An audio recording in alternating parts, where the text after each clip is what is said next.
Hello everyone!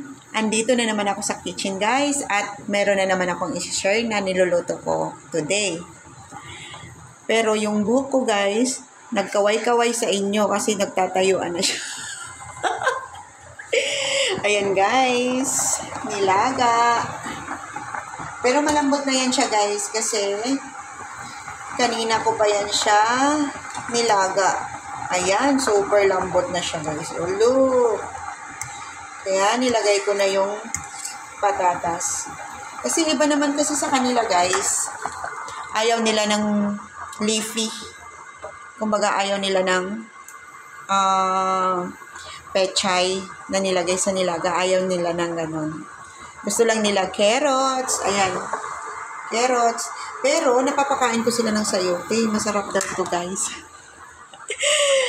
Yun lang po. Thank you for watching. Bye-bye!